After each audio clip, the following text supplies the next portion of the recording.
Hello, everyone. Welcome to this week's episode of Green on the Greens. You might have seen me 15 minutes ago. New show, new sport. We're talking golf. Cody, back here. Mexico Open. Technically a new tournament that we haven't seen in the past. I mean, it kind of replaced the WGC Mexico Championship, but it is at a new course. So we're going to dive into this week's Mexico Open. First of all, though, Cody, we do need to talk about last week's Zurich Classic. I just had the stream also playing on a different window, so I had heard my own voice in my head for a second. That messed me up. But let's talk about the Zurich Classic last week. Team event, we talked last week, is neither of our favorite events to bet on or to watch. Xander Schauffele and Patrick Cantlay ran away with it. I have some thoughts on that, but I'll start with you. Do you have any thoughts on the event and the result of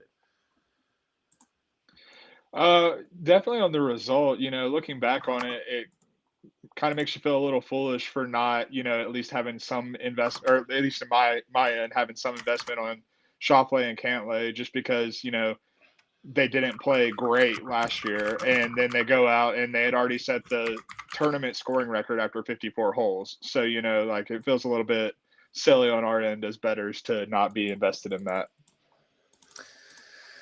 And I think I mentioned this last week when we were talking about the tournament, because last year these two guys are teamed up together, and I looked and I was like, man, it's Xander Schauffele, it's Patrick Cantlay, it's two of the best golfers in the world. They complement each other well. They have no holes in their game. There's no way that they lose. So I placed a sizable bet on them to win, and then they went out and they weren't terrible. I think they finished 11th, but they certainly didn't inspire me to bet on them again this year, especially with the way Xander played at the Masters. But of course, with the way Xander Schauffele works, who is the golfer who I've lost more money on than anyone else, as soon as I don't bet on him, he goes out and wins. Just like at the Olympics last year when he won gold medal, just like at the Zurich Classic this year. As soon as I am off Xander, he pulls me back in.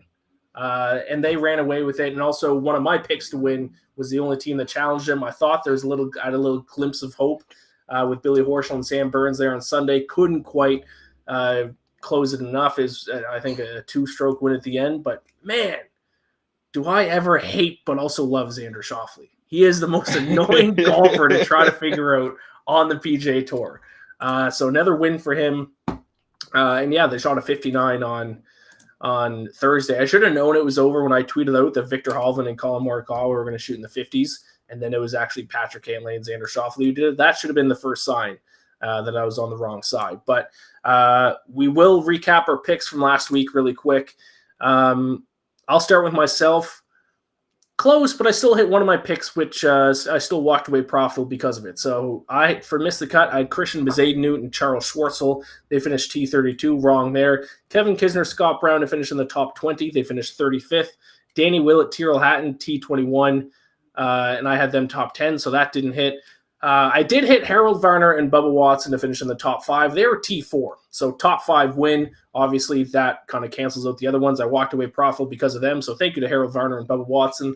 And, of course, my pick to win, which I think is my now 3rd or 4th runner-up finish on an outright bet this season, which is super frustrating, is Sam Burns and Billy Horschel finished in 2nd place. So I'll take the profit with Harold Varner and Bubba Watson, but a little bit of a frustrating week with some picks kind of finishing just outside where I had them. You also had some frustrating finishes. You weren't close, to be honest. It was a bold call, though, so I won't trash you too much. But the Scotty Scheffler and Ryan Palmer to miss the cut. They finished T18. Adam Hadwin and Adam Svensson missed the cut. They were your T20. Taylor Gooch and Max Homa, T21. You had them top 10, so they were pretty close as well. That was a bit of a stinger. Joaquin Neiman, Mito Pereira, you got kind of screwed with that one because they withdrew. I didn't even see why they withdraw. One of them was hurt. Pereira had some sort of back injury that I was unaware of going into the tournament, or else I wouldn't have bet on him. But, I mean, they only shot 5 under on the first day, so that was looking pretty chalked before they withdrew. It's a complete side note, but this is kind of related. And, oh, by the way, your winner was Victor Hovland and Colin Morikawa, who I also sprinkled on, even though I didn't give him the show. T29, disappointing performance from them.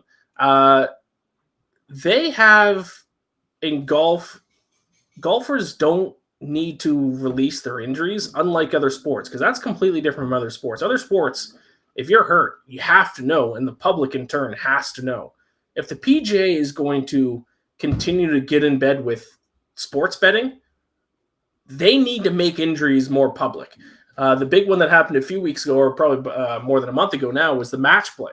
A lot of people are on Paul Casey, and he swung the club once and then withdrew from that match, and the same thing happened the next day. Golf needs to figure that out, and it's been brought up to a few golfers, and they're like, no, we don't need to tell them anything. If you're going to get in bed with sports betting, you kind of have to. Oh, 100%. I've even before they were starting to get into bed with sports betting, I've always wanted the PGA Tour to be more transparent with injury, not just injuries, but also suspensions. They don't classify that information or anything. So, if you have these things going on and people are investing their capital in it and time into it, you have to be more transparent. And that's something that, opens up the door for these things like the Saudi Golf League. I don't think the Saudi Golf League is going to succeed. But at the same time, that opens the door for them to be like, well, hey, we're going to be transparent about, how our golfers are handled, and the PGA Tour isn't. And so, that's something that they definitely have to work on. Phil Mickelson. We don't really know if he's just taking time away from golf or if he's suspended because they don't release that. Now, likely, I think he was probably suspended. I don't think he would have missed the Masters if not. But also, by the way, Saudi Golf League, the guy that you tweeted at me about was one of the first to confirm. What was that guy's name again? I forget. He was like a flat Robert Garrigus. That's right.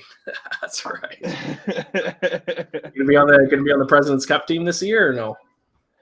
Most likely. He's really coming for it. After showing up on Thursday and then just slowly trickling down the leaderboard throughout the rest of the Zurich Classic. Who was the guy and his dad was playing? How'd they end up finishing? Wasn't he the oldest guy to make it out of the PGA Tour now? Yeah, Bill and Jay Haas. I think they ended up. They made the cut, but I don't know. It was towards the bottom of the leaderboard, but they weren't dead last, so that's a victory when considering the older Haas is 68 years old. So shout out to Jay Haas making the cut at a PGA Tour event, team event, but still making the cut at 68 years old. How about that? Yeah.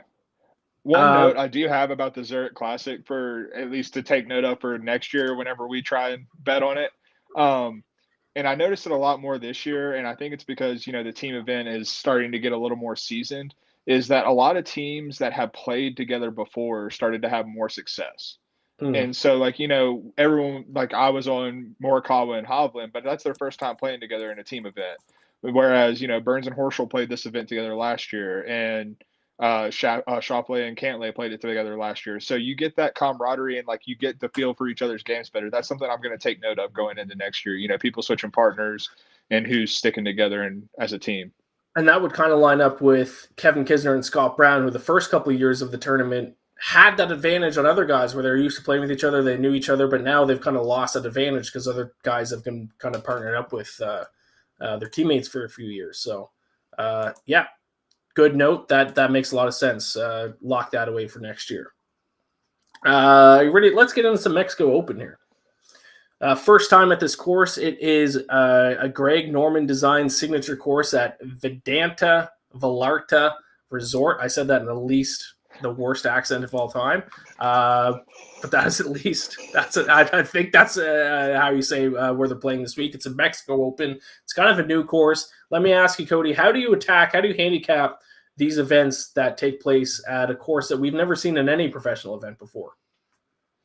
Yeah, that's a really good question. And the truth be told, it just makes it a lot more difficult on our end because we don't have any history. We don't have any data from players like that. So you just kind of have to take what is given to you and go from there. So for instance, this week, we know that it's a relatively long course, almost 7,500 yards, and that it's a par 71 at that length. So, you're looking for guys who have a little bit of distance off the tee. We know it's a resort style course, so that being accurate necessarily, you just kind of have to look at the specs of what we're looking at and do the best you can to handicap it from there with the stats that match up with that.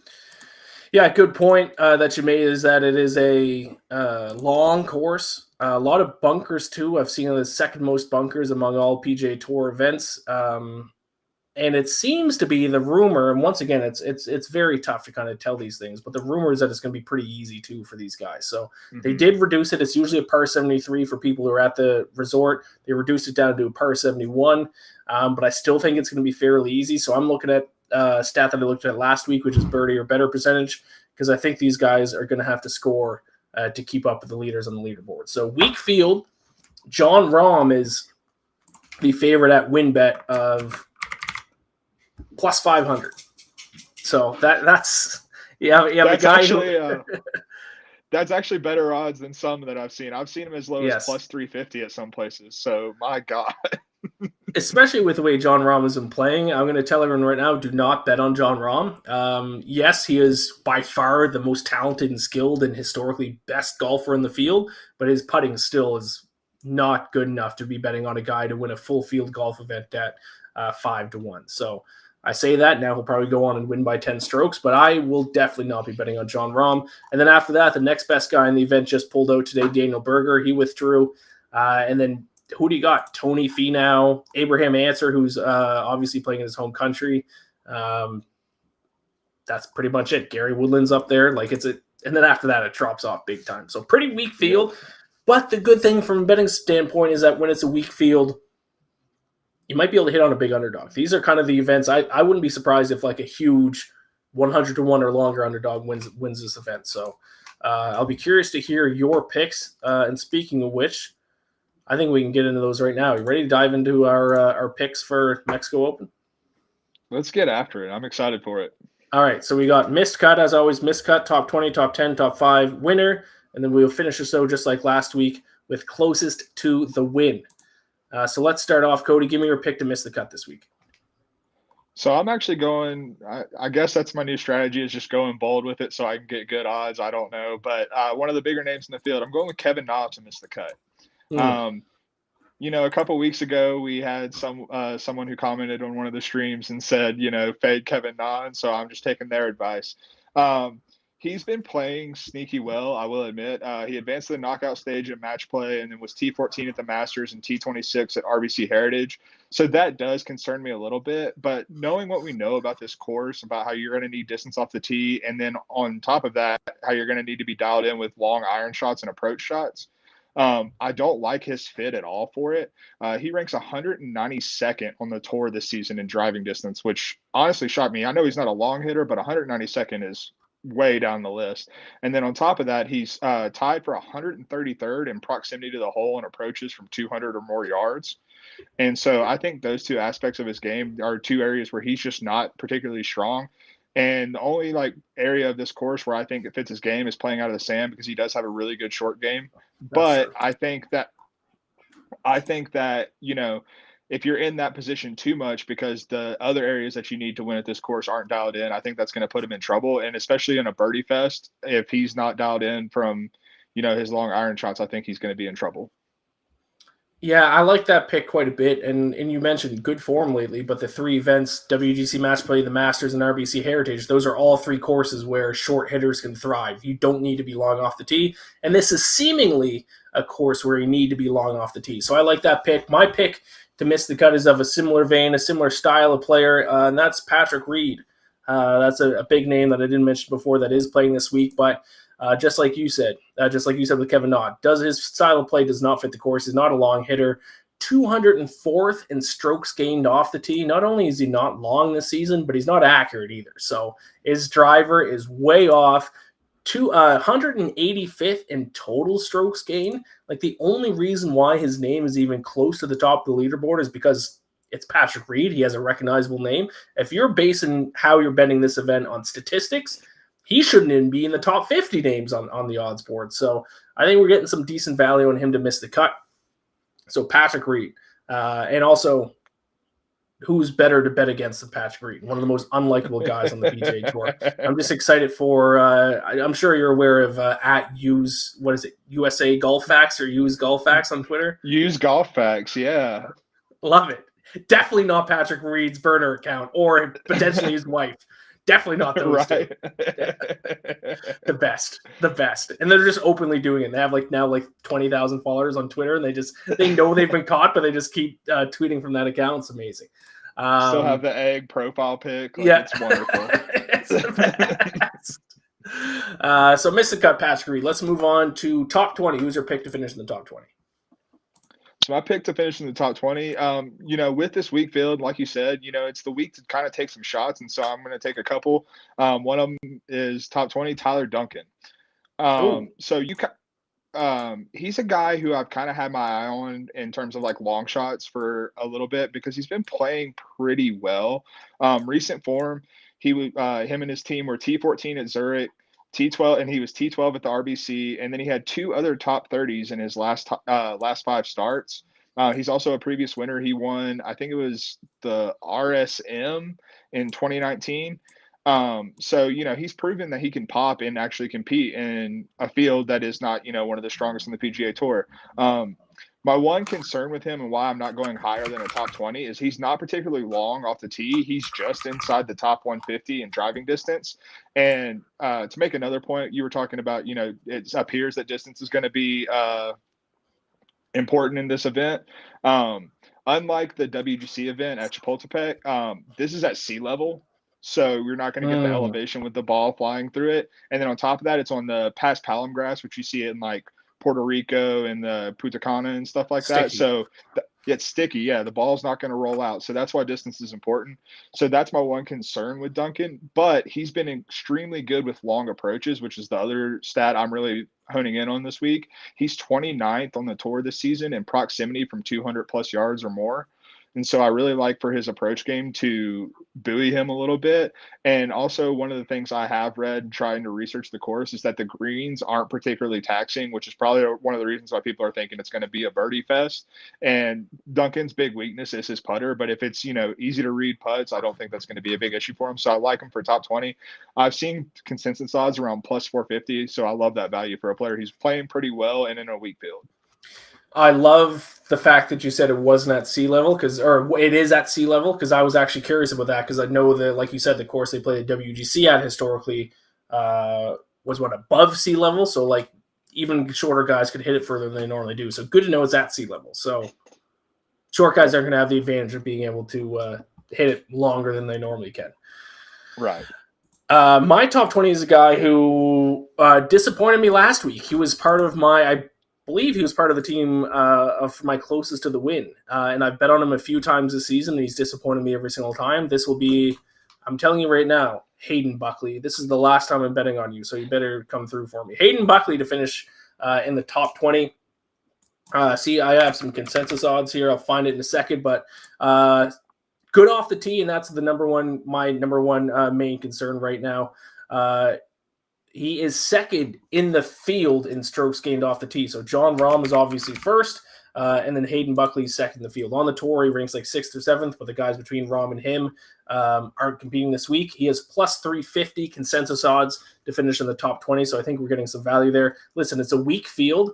Most of the guys in the field suck at everything, so let's just target some guys who, yeah, sure, they rank outside the top 100 in pretty much every area, but very good off the tee, and I think that's going to be extremely important this week. So Hayden Buckley, and his last good finish was at the Punta Cana Championship, which was, I believe, an alternate event with a weak field. He finished T13 that week. So another T13 performance cashes the bet at plus 350. Hayden Buckley, top 20. No, I like that a lot. Buckley's a dude who just has a lot of upside that I just feel like he hasn't realized yet, Yeah. Like he splashed it, but he hasn't put it all together consistently. But I think in a type of tournament like this is a place where a top 20 bet is a really good value. Like I said, though, Hayden, last time I'm betting on you. If you don't finish in the top 20, I'm officially off betting on you, Mr. Buckley. All right, let's move on to top 10. Who do you got for top 10? So I'm taking another big swing here. I'm going with Scott Stallings to finish in the top 10. So recent form is not great. He missed the cut at Zurich and at the RBC Heritage, but that's also a team event and a short course where accuracy is important. So, and those are two things that don't, the team event is out of his control, and he's not a particularly accurate player. But prior to those two missed cuts, he was T13 at Valero and T16 at Valspar, showing that he can thrive at a place like Valero where, you need a more all-around game, and then T16 at Valspar, that shows that he doesn't have to be, just in a driver's paradise. But what really stuck out to me is I was looking at really small sample size, and he's been playing much better than probably anyone would realize. He is 20th in driving distance and 11th in proximity from 200 plus yards on approach over his last 12 rounds on PGA Tour. So he's top 20 in both of those metrics, which as I mentioned, I think are really important this week. He's a solid, well-rounded player. He's decent from the sand, and he's also, on a course like this where you're going to need to score, basically the term that people are going to use is you got to muscle it around a long course like this and just get yourself in the right position to score. And he's the only guy on the PGA Tour that's sponsored by an actual fitness company. So I think that's just a match made in heaven. Like I said, I'm going to take risks this week, and I think Stallings is kind of a dark horse. I saw consensus odds around plus 700 for him to be a top 10. And he's a veteran guy who I think can score and is playing better than people might realize. You mentioned the Valero Texas Open as well. That is a Greg Norman design too, correct? Isn't it? TPC I believe so, San Antonio. Yeah. So I think that's a pretty good course. If you want to see guys who are going to do good at one course and hopefully translate to this course, I think the Valero Texas Open might be one of the better ones to look at. Also, it's another one that's long. Another course where good drivers are usually thrive, and a lot of bunkers too. So that's something to keep in mind when you're handicapping. I like that pick. I mean, we are going off the board with all of our picks, which I like because, I think this is an event that you're going to see some long shots come through. My top 10, not a guy that I have a whole lot to talk about, but he leads the PGA Tour in driving distance. Trivia, do you know who it is? Cam Champ? Cam Champ. Well done. I put you on the spot. You came through. I had faith. Cameron Champ to finish in the top 10. First in driving distance. He's obviously very good off the tee. T10 at the Masters, an extremely impressive performance in the Masters. And he was a guy who actually one of my buddies, shout out Josh Daniels, filled out for a pool he had Cameron Champ for the Masters. And I begged and pleaded with him to take Cameron Champ out because he's been playing like crap this year. But he ended up finishing T10. So Cameron Champ in good form. And this actually reminds me of when he won for me as a 100-1 price last year at the 3M Open. Was the 3M Open course. You had to be long off the tee. Off the tee was kind of the number one indicator of success. And he was coming off his best finish of the year before that, which I think was like T10 or T13. So a lot of similarities to Cameron Champ when he was in good form and won at the 3M Open last year. So I'm going to take a shot on him to finish in the top 10. His form's not good enough for me to want to take him top 5 or to win. But like I keep saying, man, it's all about driving distance here, and literally no one drives it further than Cameron Champ. So I'll take him to finish in the top 10. Yeah, I mean, this is the type of field you want to take Cameron Champ in. Right. Like his off the tee game is so impressive, but the other parts of his game are just so I wouldn't even say they're shaky, they're erratic. Yes. He can have weeks where he's good with them, but it's rarely in the same week where he puts the entire thing together. So for a top 10 bet in this field, I think that's the perfect time to play Cam Champ. And I'm seeing consensus odds around 3-1, so pretty good price there for him as well. But let's get down to it. Top 5 now, Cody. Who do you got to finish in the top 5? Top 5, I'm going with one of my favorite golfers to watch, and I don't know why, but Sebastian Munoz to finish in the top 5. The first round leader king. So if you want to place a first round leader bet, that might be your guy as well. But so I was actually kind of surprised to see this looking at the driving distance stats. He's only 84th on the PGA Tour this season in driving distance, which I feel like just eye test wise, he's a longer player off the tee than that. But regardless, that's still not bad, and he's still above tour average in that department. And more importantly, though, he's really good with his long irons. He's 34th on the tour this season in proximity from 200 plus yards away on approach. Also, over the last 20 rounds, he's 6th in this field in strokes gained tee to green, which I think is impressive, showing that he's in good form. And he's also finished pretty well overall this year. He hasn't finished outside of the top 40 in 2022 since he missed the cut at the American Express. So he's putting together a little consistency, which has honestly been one of the biggest issues for Munoz. And though he hasn't finished inside the top 20 in any of those events, he's a guy who has popped throughout his career and shown up in the top 10 of leaderboards. And I think when you put him in this field, when he's playing well and showing a little bit more consistency, I think this is the time for him to really catch a big paycheck. I like that bet quite a bit. The only reason why I didn't look at him is because he is one of those guys. He's similar to Hayden Buckley, where I've put him a lot in top 20s and this dark horse bets, and he's just never come through for me. So I'm like kind of off betting on him right now. But I agree with everything that you said. I don't hate that for a top 5 bet whatsoever. Did you say, do you have any consensus odds on him in front of you by any chance? Plus 600 is what I saw, so not too bad. I like that quite a bit. My top 5 is going to be Aaron Wise. Driving, I said, is one thing that I'm looking at, but and he's 24th in strokes gained off the tee. That's huge. Another thing, though, is birdie or better percentage, and he's 58th on tour in birdie or better percentage. Now, you might say 58th, isn't that impressive, but don't forget, this is a weak field. So 58th on tour, and that he probably inside the top 10 when we're looking at just the golfers in this field. If not top 10, definitely top 20. Also, 6th in par 3 scoring, which I thought was really interesting. So I think his game fits this course pretty well. He's also finished 21st or better in 2 of his last 4 starts. So he's been in decent form, not fantastic form, but pretty decent form. And I think in a weaker field, he can really take advantage. So top 5 pick for this week is going to be Aaron Wise. And I'll find out some consensus odds here. Do you have any thoughts on that? I'm fully on board with that because when I was submitting my top 5 picks, it was between Aaron Wise and Sebastian Munoz because I like both of them a lot this week. I think, they're different games, but I think they profile similarly in that, they are the types of players who have a good enough game and a game that suits this course to really pop in a weak field. And the consensus odds around 5-1. I was just looking at top 5 finish. Some consensus odds for John Rahm, little minus 115 for top 5. No, thank you. I'll pass on that. Absolutely not. Oh my God. I mean, he probably, if he plays even half decent, he'll be top 5. And minus 115, a golfer to finish in the top 5, a full field event. No thanks. That's No wild. way. Yeah, I saw consensus odds at like minus 240 for a top 10, and I'm like, that's just absurd. Like, even if he wins, like that's still a horrible bet. Like, right, if we're just talking strategy. like betting value, like there's none there. laying Right. minus 250 for a top 10 finish, can't do it. All right, let's hear your winner. Who's going to win the 2022? One of us needs to hit an outright here. We got close. We got close to the first outright winner last week with Burns and Horschel. Let's get our first green on the greens outright winner. Hit me with it. Who's winning this week? I've got it right here. Gary Woodland's winning this week. Okay. Gary Woodland has been sneaky trending in the right way over the past few months. In this field, he's second in strokes gained tee to green over his last 20 rounds. But the big thing for me is he's the only player in the top 5 in strokes gained tee to green who's not losing strokes putting over his last 20 rounds. So his game is really coming into form.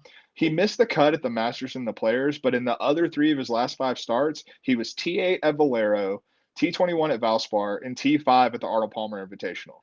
The dude has actually been like coming into form and looking like the Gary Woodland we saw when he won the U.S. Open, not the Gary Woodland who fell off the face of the earth after he hurt his back.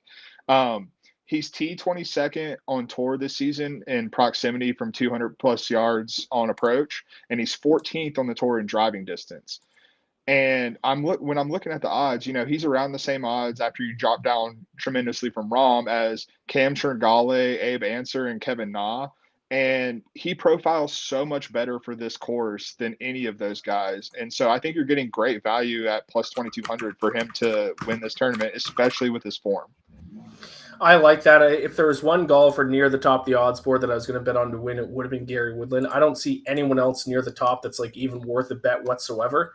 And side note, Abraham Answer, I think, might be getting a little bit overvalued because this is in Mexico, but don't bet on Abraham Answer to win at this price either. 133rd in total strokes gained, 142nd in driving distance, 118th in approach. Like, he's having a bad season, and this course doesn't fit his style. So I think actually, once again, side note on the side note, if you're going to bet on a Mexican golfer to win this week, I actually think Carlos Ortiz has decent value. I would much rather bet on him over Abraham Answer for anyone who's looking for a little home field advantage.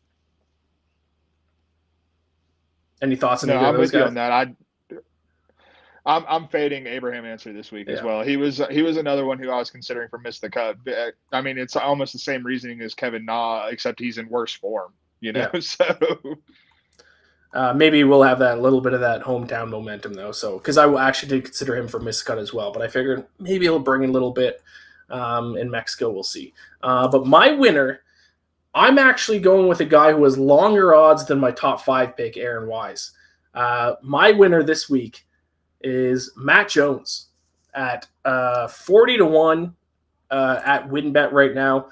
He checks a lot of boxes for this course. He's long off the tee. He can score plenty of birdies. So he ranks 73rd in on the tour in strokes gained off the tee, but 34th in driving distance. And I think distance is a little bit more important than accuracy. From what I can tell, the fairways are somewhat wide. So I think distance is a little bit more important than accuracy here. 47th in birdie or better percentage and 8th in holes per eagle. So a guy who can score, same thing I said with Wise, 47th in birdie or better percentage, but that's on all the PGA Tour on this field, in this field, which is not a good field. He's top 10 or top 20. T2 at the Valero Texas Open, which we talked about, is a Greg Norman designed course. A lot of similarities with the Valero Texas Open to this event, I think. And he finished T2 there, which was his best finish of the year. And a little cherry on top, second best golfer in the field in strokes gained around the green this week. So it might not necessarily be a key stat, but at least something to keep in mind. Second in the field in strokes gained around the green. And the other one is a guy who's like 500-1 to win. Jim, I don't know. I don't even remember his last name. So really, he's the best guy who can kind of win this event in strokes gained around the green. So something to keep in mind there as well. So my pick to win, Matt Jones. So I can't say I'm fully on board with Matt Jones. Oh, okay. I like it. Okay. I'm playing a little devil's advocate because I think I know you gave all the stats that he, and I can't deny that, he has a little bit more advantage off the tee than I think probably public perception would say, with distance and everything, especially like you said, he doesn't have to be particularly accurate. But at least from my memory, like you said, his around the green and his putter are two of his biggest advantages. And when you're talking about a course like this, where it appears that it's going to be a scoring fest and just a ton of birdies, I worry that when your short game is your biggest advantage, that you can get left behind if you have like an off round in that capacity. Don't necessarily disagree with that. I mean, he's 101st in strokes gained approach. So yeah, you might be right. I think the big thing I kind of got seduced by is his driving distance and his finish at the Valero Texas Open, which I think is the most comparable event. So I like you playing devil's advocate, though. I welcome that. But that is my winner, though. Even longer odds than Aaron Wise to win. I actually went with Matt Jones. So we'll see. It is a wide open event, and we will finish the show with closest to the win. The second week in a row that we are doing this. All it is a season-long competition between myself and you, Cody. We both pick a golfer with at least 150-1 odds. The golfer who finishes further up the leaderboard, aka closest to the win, the person will get a point for picking that golfer. If both golfers miss the cut, no points awarded. And of course, as luck may have it, that's what happened last week. Both of our picks for closest to the win did not make the cut, so no points after week one. Let the record show that your team. Who was your team again? Do you remember? It's Tom Hoagie and Paul Barjon. They were closer to making the cut than my team of Hayden Buckley and Alex Smalley, but the competition is not closest to the cut. It's close to the win. So no points awarded there, but I did want to give you credit. You did finish closer. So hit me with your Mexico Open pick closest to the win. 150-1 or odds or longer. So this is definitely longer. If I'm not mistaken, when I looked at WinBet, he was 250-1. Oh. I'm going Brandon Hagee for closest to the win. He just fits the profile and the two key stats I was looking for. He's 9th on the PGA Tour this season in driving distance. He's averaging 314.5 yards off the tee. So, I mean, he just bombs it. And he's also playing decently well with his long irons on his approach. The 200+ yards or more approaches that I was looking at, he's better than tour average there. I think he's like in the 60s this season. So he fits those two bills. He's a horrendous putter, but I think that can be negated, as I've kind of mentioned this week. So he's not in great form. He has 3 straight missed cuts coming into this, and he finished in the top 41 in his 2 tournaments prior. But I mean, like we've said, we're talking about really long shots here, and so I'm going with Brandon Hagee to be my guy this week. I love when like a positive note of the golfer is he finished in the top 41. Hey, that's making the cut, and that's better than we both did last That's week. right. That might be good enough to get the win on any given week here. My closest to the win pick, Trey Mullinax. Is that how you pronounce his last name? I think it is. 7th in driving distance, 14th in strokes gained off the tee. It's a similar strategy I'm using for this entire event. Take guys who are good off the tee and hope for the best with the rest of his game. 41st in sand save percentage as well, which I think is going to be important this week. At WinBet, he's 200 to 1 to win. So he falls within the limits of 150 to 1 or longer. So Trey Mullinax is my pick for close to the win against Brandon Hagee. Hopefully at least one of us will at least get a point this week. Need to get WinBet to put that matchup up. Yeah, exactly. Yeah, that'd be great. Perfect. Do you have any, before we close it off, any final comments for the Mexico Open? Not about the Mexico Open. I got to defend myself a little bit, though. You told me I wasn't close with Scheffler and Palmer. They on Friday, they were on the cut line. They barely made the cut. So I was pretty close. That's a fair point. I did not know that. I was busy Friday, so I didn't watch any Friday's round. All I saw was how they finished, which was a little bit close. So yeah, fair enough. How many strokes were they above the cut line by the end of Friday? 1 or 2? No, they were on the cut line. Oh, they were Friday. Right on the cut line. Yeah, they had a really good Saturday in best ball, and that vaulted them off the leaderboard a little bit. But yeah. Yeah, I like it. Then I take that back. Then you were pretty close with it. Final standings may not have looked that way, but if they're right on the cut line, I'll give you half a point for that. Yes. Still doesn't pay the bet though. Yeah. Next week is the Wells Fargo Championship, which is at a different course this year. So that's going to be difficult. It's at TPC Potomac at Avenel Farm. I think there's been previous PGA Tour stops there, though, so we should have some data. I hope so. Thankfully. And I'm guessing it's not there because the President's Cup is at Quail Hollow this year, I believe, is the reason why. Yeah, that's my understanding at least. But I think, TPC Potomac, I'm pretty sure they hosted a FedEx Cup event a couple years ago, if I'm not mistaken. Looking it up right now. Yes. Quicken Loans National was there in 2017 and 2018. Okay. Francesco Molinari won it last time. So, which is now known as the National. So yes, which I think is a FedEx Cup event. So yes, you're right. 2 years they host the FedEx Cup. So we do have some course history, which is good. Better than what we have. Thank God. And we'll talk about this on a different show, I'm sure, but I did tweet out this past week. I'm putting my flag in the ground. Team International will win the President's Cup this year. I was watching Thursday's broadcast. They brought up the potential team. It's looking pretty good. Headlined by my guy, fellow Canadian Corey Connors. Looking pretty good.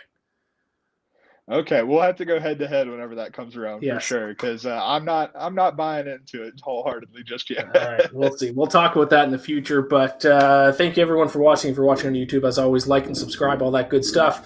Best of luck with your picks for this week's Mexico Open. We'll talk to you next week.